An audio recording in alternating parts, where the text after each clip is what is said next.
Dans sa story Instagram ce jeudi 27 avril, Cindy Poumeroy est revenue sur son accouchement difficile avant la naissance de sa fille Suzanne le mercredi 19 avril dernier. Elle a repris ses esprits après son heureux événement. Mercredi 19 avril dernier, Cindy Poumeroy, l'ex-candidate de Koh-Lanta sur TF1, a donné naissance à son troisième enfant, une fille prénommée Suzanne. Une nouvelle que la jeune femme de 35 ans a annoncée sur son compte Instagram, 19 avril 2023. Suzanne. Notre troisième force vive est arrivée, celle qui nous permettra de réduire nos impôts, payer nos retraites. Comme ses sœurs, elle se relèvera les manches pour monter des vélos, animer des pop-up. Un petit gabarit, 2,910 kg de muscles, sur 50 cm d'échasse, mais une belle attitude déjà, de pousser sans faire bobo à maman. Cindy et Thomas, a-t-elle écrit. J'étais capou. Toutefois, avant de donner naissance à ce petit bout de chou, Cindy Poumeroy a dû passer par l'épreuve périlleuse de l'accouchement. Dans une série de stories Instagram ce jeudi 27 avril, la jeune femme est revenue sur son accouchement difficile. Je prends enfin le temps de vous raconter comment s'est passé mon accouchement. Faut savoir que j'ai accouché 9 jours avant mon terme.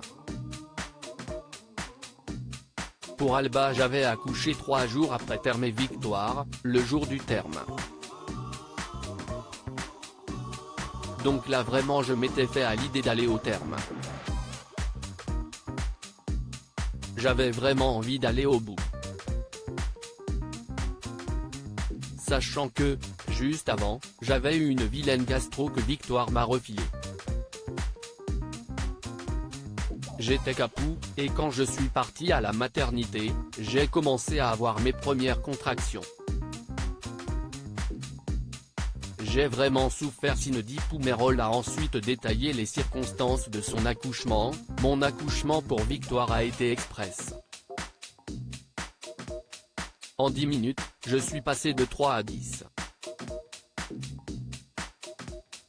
Je n'ai même pas eu le temps d'avoir la péridurale et franchement, personne ne s'attendait à un accouchement comme ça. Je pensais accoucher très vite. J'avais des contractions hyper intenses et mon col ne s'ouvrait pas plus que ça.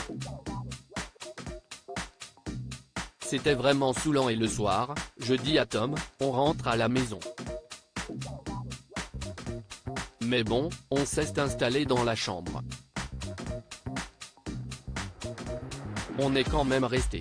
J'ai regardé Koh-Lanta. Thomas est parti bosser sur son ordi. Il est revenu à 1 h du matin et pendant ce temps, moi, j'avais des contractions qui avaient repris depuis minuit. J'ai fait venir une sage-femme qui m'a dit, dans tous les cas, vous accoucherez demain matin. J'étais quand même soulagé. Et vers 3 h du mat, je commençais vraiment à douiller. Je souffrais tellement, j'ai dit, je veux la péridurale. L'anesthésiste n'arrive jamais quand il faut. Thomas ne savait pas où se placer. À un moment, je le vois s'asseoir, il était en train de bâiller. Je lui dis, lève-toi, viens me soulager, me distraire. J'étais trop vénère. Je ne m'attendais pas à souffrir autant. En plus, j'étais claqué, j'avais des quintes de tout. J'avais des contractions et je toussais en même temps. C'était horrible. J'ai vraiment souffert. Finalement pour la jeune femme, l'accouchement s'est très bien passé. Après cette épreuve difficile, Cindy Poumerol goûte à nouveau aux joies de la maternité avec sa petite dernière. En ce qui concerne Suzanne, ça se passe hyper bien. Elle n'a aucun problème. Elle est facile, pourvu que ça dure. Elle a repris du poids, l'allaitement se passe hyper bien. Thomas a repris le boulot, c'est moi qui gère toutes les nuits, a-t-elle confié. À lire aussi Girls Gang, Cindy Poumerol, Koh-Lanta, dévoile une adorable vidéo de ses filles en train de faire connaissance avec leur petite sœur.